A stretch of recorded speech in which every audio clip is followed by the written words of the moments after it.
took you so long? They're gonna find us. Come on. Alright, so we're here today, April 1st, with some very dire business. I'm here with my conspiring cohort, Jamie. And let's just cut right to the chase. Avatar is a horrendous movie. Just a real piece of shit. Really bad. And we both feel very strongly about how bad it is. I think it's the boring, overrated thing ever. Do you want to share how Avatar has personally wronged you? First of all, it's almost a 3-hour movie, and nothing much of import happens. Mm-hmm. It's not an exciting movie, really, considering it's 3 hours long. Some racist bullshit. Yeah, racist bullshit, the creature design. They hired Wayne Barlow to do character design, and then James Cameron was like, all right, Wayne, you might be like the most famous creature designer in like modern history, but actually I think my ideas are better, so I just hired you for basically no reason. And they only really kept like one of his designs for the what do they call them, the Banshees? The Banshees. Yeah, the Banshees. It's like, are you serious? Yeah, even though the visuals look fine, like there's nothing still good to look at. It's just high res, just turds. Yeah, and the fact that like they look okay is about the best thing that you could say about it, along with the fact that none of the characters are good. The protagonist is a scumbag. It's just awful. Truly, like one of the least enjoyable characters I think I've ever had to experience in my life. He got his girlfriend's like most of her family killed, most of her tribe killed, and then was like, oh, sorry guys, I guess I should have told you beforehand that I was leaking secret intel and like sacred locations to these humans I work for who want to exterminate you, but like, I guess I'm chief now. Yeah, but it's okay because the dragon says he's okay. It's fine because he neural linked with the biggest dragon, and that means that he's the coolest, I guess. If us talking about these specific things also seems confusing to you because you don't remember these plot points, that's also kind of the point as well, is that it's all just totally forgettable. There's like hour stretches of just kind of like exploring the world. It's pretty. That it's just, it's like just showing off IMAX basically in like the new 3D, but now there's nothing of substance, and it's insanity that it ever made as much money as it did. It was pretty. It was a pretty movie. I think that's the most interesting thing about it, is that the graphics hold up okay for being 10 years old now. Yeah, over 10 years old now. Yeah. But other than that, it's the like console release exclusive of movies basically. It's just there to show off the graphics, and that's it. Mm-hmm. So we hate this movie, and it seems like they're moving along finally just fine with the rest of the series. All five of them. All five. So we wanted to bash on them, but we had to be careful because the Disney overlords own it now, and they have mouse ears everywhere. So we're going to take a slightly different approach.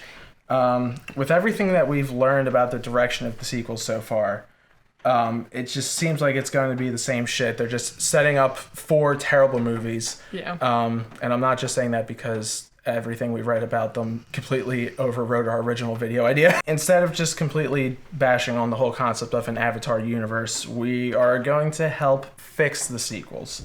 The main problem is right now that they're making more movies. No, but they're filming 2 of them at the same time, and the third or the fourth one goes into pre-production as soon as they're done filming the third, I think. Something like that.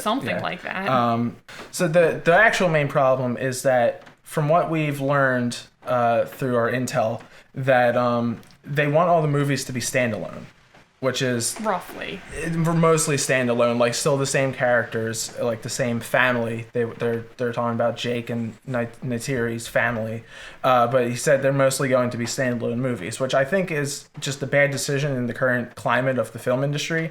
All of the most successful franchises right now are big narratives that span multiple movies, so you have time to really grow with the characters and things like that. And they kind of tie back into each other, giving funky little payoffs. We decided that since that's the main problem, we want to restructure the Avatar franchise, basing it off of one of the most successful movie franchises that there's been in the past decade, Twilight. It's literally perfect. They're both 5 movies. Yeah. And Twilight series is such a massive landmark in the medium that I think it would actually kind of fit perfectly. Yeah.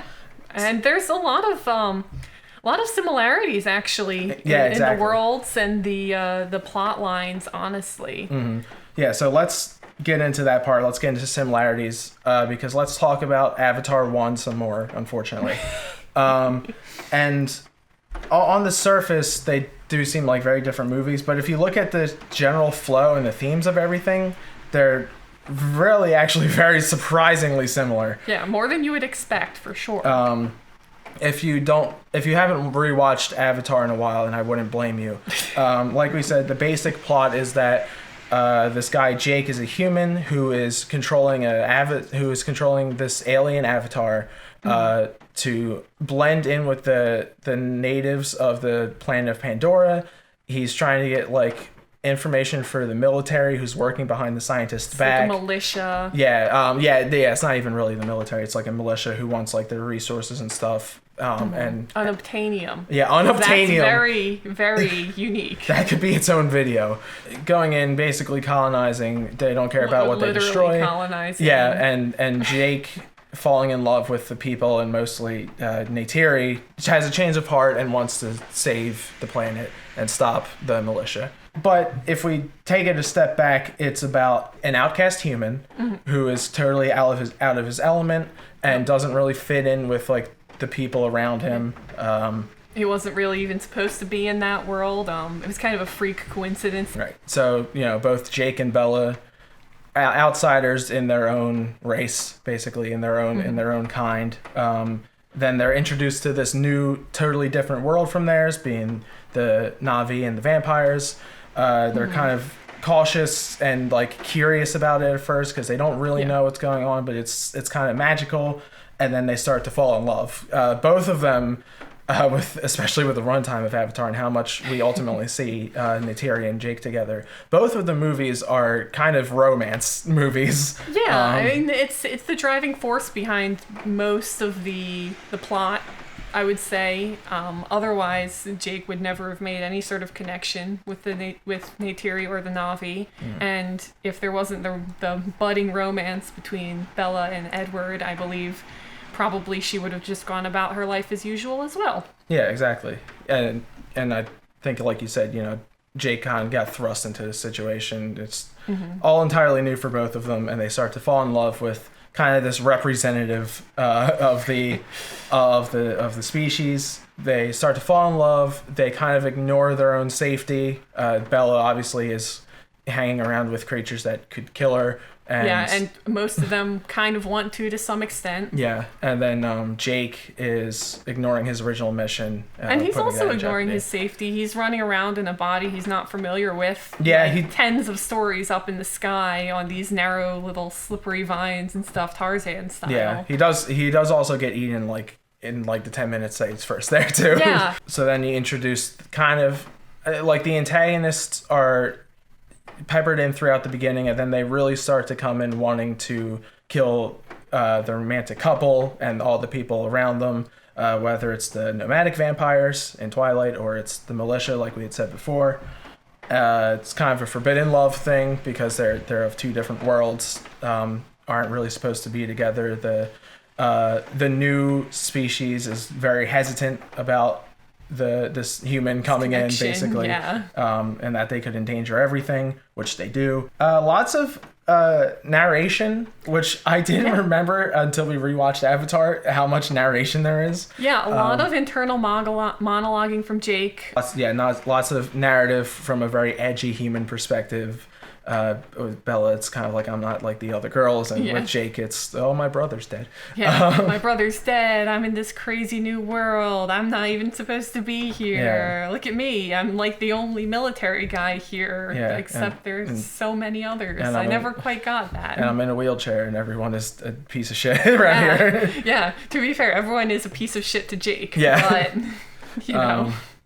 And the most important comparison between the Avatar series and the Twilight series is just some race of native shit. Yeah, racist native shit. Lots of racist native shit. There's some lines in Avatar that I was like, can they even say that? So yeah, like the base plot of just newcomer to this world falls in love with somebody and then has to protect themselves and keep the world safe. Very similar. So let's get to the point now of the new movies. Avatar 2 is, I think, coming in 2021. Yes. Pretty soon. Yeah, and there's been a decent amount of information out about it, which is mostly bad. I know the temp title is Way of the Water or something like that. That's the only thing I'll allow, because that gives us our way into the werewolves of this world, which are going to be the Mer people. The Water Tribe Na'vi. Yeah, the Water Tribe. That I didn't give them any kind of name because I don't know Na'vi. Yeah, I mean, there's no information about it out from what we've seen either. But they live in the water. Exactly, yeah. And James Cameron loves to film underwater, so there we go. So everything else about the current plans is stupid. There's going to be a bunch of kids, which is always a 99% recipe for disaster. Yeah, based on how good they are. Yeah, it's hard to get a large cast of talented child actors, especially doing crazy underwater stunts. Yeah. Plus the fact that, I mean, not that any of the characters in the first movie were great people, but they're kind of what you expect from these movies now. Yeah, underwater stuff, and also just having to act against a lot of fake things and on a blue screen or a green screen, which is hard enough as it is to get right, let alone have like however many kids that they cast for this movie have to do that well too. Instead of that, and instead of really even following in real time, it's going to take place pretty soon after, in our version that is. Yeah, of course. It's going to take place pretty soon after Avatar 2. After Avatar 1. After Avatar 1. There's too many of these to keep track. So 5 is a big number. To get to the main transitions from New Moon to Avatar, we'll call it Way of Water for now. Basically, the love interest needs to not be in the movie for a while. So Edward, some sort of distancing. Bella is endangered, and Edward leaves out of shame. And worry, I guess, as well. Exactly. So in this, we figure Neytiri would either have to help repair her world, or something about becoming head of the council, or head of the tribe. For some reason, having to basically leave Jake behind or put him aside for a while so she can go and do her own separate thing. Because of this, Jake is all moody and depressed, and also because he's alone on an alien world, basically, because I assume none of the other people in that tribe really want to talk to him. He didn't make any other connections in the first movie, except I believe Neytiri's brother who died. Exactly, yeah. So this gives him the opportunity to kind of explore the world, at which point he could find the Mer people, who could be kind of way more open to him and kind of accept him the way he is. Because another big theme throughout this whole thing is, just like Bella, they wanted her to become a vampire to actually blend into society and not endanger their secrecy. The Na'vi want Jake to undergo some kind of spiritual process where his genes and his full DNA are transformed into Na'vi, so that there's no human part of him left. Yeah. If you're not familiar, the human avatars, the human Na'vi avatars in the original movie have 5 fingers instead of 4 fingers like the actual Na'vi do. They have a few other minor traits, but they are physically distinct from the actual Na'vi in some way. Yeah. So yeah, the goal of maybe some kind of older, higher council is to have Jake become fully a Na'vi, even if it would endanger his life, and basically just disconnect him from anything about being human. Yeah. The new Mer people that he would meet don't care about that. They think he's like a really interesting hybrid. Maybe they're more into like sciencey kind of stuff, and so they find him more fascinating. They might already be somewhat outcast as well among the Na'vi in general, and kind of accept that more so. Yeah. Due to their own experiences. Yeah, exactly. And most importantly, when Jake does begin to enter the world of the Mer people, he meets a potential love interest, who can be kind of brash and a lot more forward and bold than Neytiri is. And this sets up that quintessential love triangle between Jake, Neytiri, and we should probably come up with a name for this person. Yeah. I don't know any Na'vi. I'm sorry. Let's combine like 3 different fish names. That's terrible. I don't like that. Combines. Fiorin. Great. Okay. So between Neytiri, Jake, and Fiorin. So at some point, because Jake has just totally gone AWOL and is underwater with these people, the Na'vi and Neytiri think that Jake has totally disappeared and at worst been kidnapped by this water tribe. And I think basically start to mount up a full assault of this. Like there was already tensions there and it wants to totally explode. That's our way of filling in for the whole weird Edward thinks Bella's dead and Bella thinks Edward's dead thing. Yeah, the Romeo Juliet, you know. Yeah. Very important. Yeah. So these 2 things are about to go to war, and then Jake is basically the one who stops it, kind of picks the side of the Na'vi, and like I said, the Na'vi Council want him to fully mutate out of his avatar state into Na'vi to just fully assimilate into that culture. Also, an important thread to set up here, for some reason, the military guy is alive. Yeah. Which is actually, that's true. That's actually confirmed. That is confirmed. The actor is back. He's playing his character in at least one more movie, despite the fact that he ostensibly should have died. Right. So, it did make our job a little easier, because originally we were going to have, like, his wife be on, like, a hunt for Jake and the Na'vi. Some kind of grudge pulling her in, which is again a connecting line between Victoria in the Twilight series. So basically the military guy is alive, he's on Pandora still, and I guess he's kind of just plotting and hunting for Jake and Na'vi, basically, and waiting for an opportunity to strike. That will pay off in the next movie. So moving on to Avatar 3, this is where the love triangle gets even more tense. We see pretty even amounts of the Na'vi and the Mer people in this one. And this is where they can really, if they're smart, lean into the marketing of like Team Na'vi and Team Mer people. It works very well. Yeah, you know? I mean, we've seen it work multiple times. We have more distance now from the oversaturation that was going on for a little bit in the early 2010s too. So I think it'll be something that people latch right back onto. Yeah, because I was trying to think of the last movie that's really done like a team thing, and I mean, there's been like Civil War. True, but it's not quite the same type of team, but close enough. No, so I think there's a real opening for that opportunity. Otherwise, the third movie I think is even in our amazing rewrites is going to be mostly forgettable. Despite being set up, it's very important.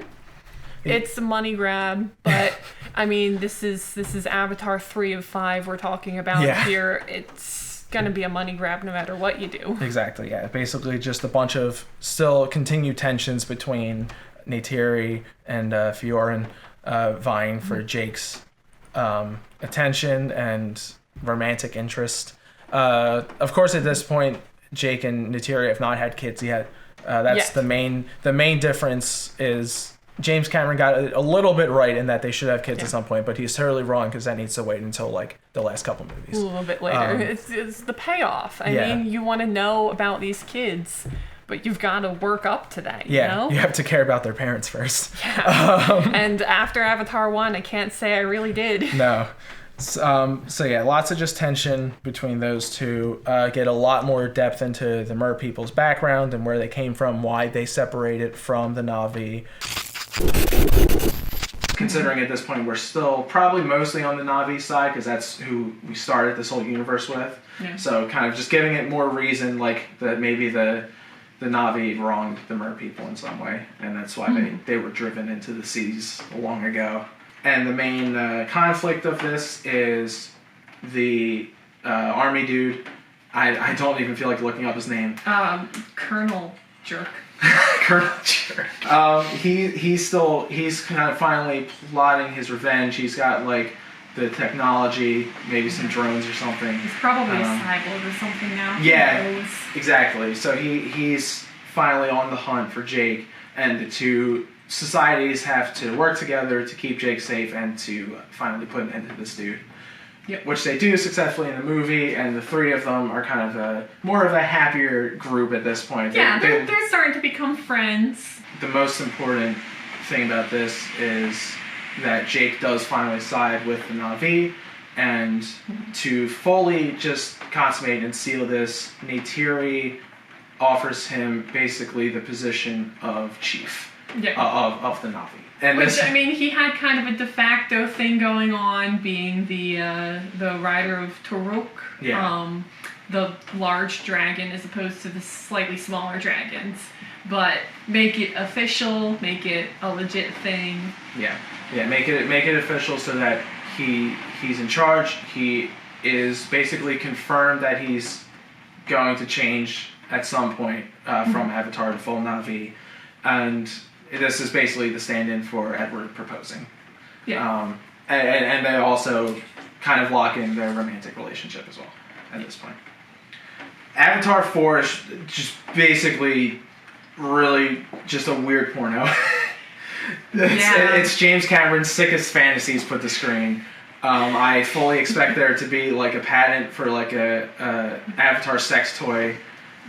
Exciting tie-ins. Yeah, lots of really. I could see Pornhub changing like to a blue layout for the release of the movie. Yeah. They might get a specialty bad dragon unofficially made after them. Who knows? Not to shit on Twilight too much because it's amazing, and that's the whole reason why we're laying this out. But Twilight, Breaking Dawn 1 is all just boning. And like just it's like half romance and then half body horror. Which I mean it could be really interesting for Avatar as well, considering we don't know a lot about the reproductive structures of the Na'vi. Yeah, and I think more interesting is that because everything is CG, they can do some really weird stuff with this. Yeah. Like before they could only make Bella like really pale and skinny and like dying basically, but you can. Also, Jake has to get pregnant. Yeah. That's just kind of the side part of it. It's very important. I mean, it worked in Twilight. It worked in The Fairly Odd Parents. Cosmo got pregnant. Yeah. I mean, it works in, like, shitty DeviantArt fan fiction. So why not Avatar, basically? Yeah. I mean... Yeah, at some point we learn that the males of this race are the ones who get pregnant, but because Jake is not fully Na'vi, his life is in danger. If he tries to have his kid, he'll probably die. Or kids, I guess, in this. If we want to give James Cameron that much leeway and keep the idea that have more kids down the line. Yeah, have multiple kids. Figure it out. But they'll figure it out. But before that point, they basically have a nice little honeymoon period around Pandora, explore more of the world. Yep. Eventually find out. Bone on the beach. Yeah, going to the beach. Bone on the beach, John. Lots of boning. Because they don't have the tree anymore. So are they going to? Maybe they have to go to like multiple trees that still exist, and that would make sense. They have to bone all the trees. There's some fun lore about like the mother tree has to connect them and decide that they're worthy of being mated. Otherwise, they won't make whatever magic connection they make, and they'll just be boning. So Jake finds out that he's pregnant, and because of the dangers that entails, they need to go through with the full transformation process. Takes a massive toll on him, nearly kills him, but by the end of the movie, the child is born. The child is fully Na'vi, and let's not confuse Twilight and Avatar. Jake Sully is now fully Na'vi, and that's the end of the movie. So finally, the major climax of it all is, the climaxing was in the last movie, but the climax of the series is Avatar 5. This is where they have their children, who are growing up, basically normally Na'vi, but it's, the parenting is kind of weird because Jake only knows how to parent as a human. He doesn't even really know that. Yeah, and probably doesn't even really know that. Yeah. But... So exactly. So he's very green to everything, and these kids are very mischievous, I think. And basically, they get the attention of the council because these children are kind of mischievous, but also seemingly kind of like powerful in some way. Like they seem to connect to things really easily, in the same way that Jake could. They're afraid that these kids have some amount of human in them, whether through their genes or just in the way that they are. And they start kind of going against the rest of the tribe to try to kill these kids and Jake and Neytiri. Basically, they need to gather and convince the rest of their tribe to kind of defend these kids. We can see lots of little pieces of the other tribes like we did in Avatar 1, and the same way that a lot of these random vampires in Twilight show up. Lee Pace can be in it again, why not? Oh, good, yeah. That would be great. Yeah. The most important cross point here is that in place of Alice, who has the ability to show people premonitions and things like that, things in their minds, the Na'vi can probably already do that to some extent. Yeah. So there can probably be some character that we see that is close to Neytiri who is especially adept in that, and is able to see that these kids grow up fine, that they aren't dangerous. There's no exceptional destructive forces in their hearts, the way the Na'vi may kind of see the humans. Yeah. And maybe the council doesn't trust them, and we could have some big bombastic trial that the kids have to go through where they have to just do a bunch of Na'vi stuff, and if they're not pure and true to the culture enough, then they die. Yeah. But they don't. They're fine. It's happily ever after, and then in the year 2027 we're free of Avatar for another 10 years. For another 10 years until they decide to reboot the first one with better graphics, smell immersion. They open up a full theme park, just Avatar world, obviously. And they of course level Delaware for that. They just completely. It's not like there's anything there anyway. No. We didn't talk about Renesmee. Well, she doesn't do much in Twilight anyway. Well, it's kind of important to give the backstory of like, oh, they're so afraid that she's they think she's just a full vampire baby, but she's actually a half vampire, half human baby, and that's why the Volturi were like, oh my gosh, she needs to die. Yeah. And that's the tie-in to how the Na'vi Council decide, oh wow, these Jake and Neytiri kids they might be real dangerous. They might be like too human to live in the Na'vi society. Yeah.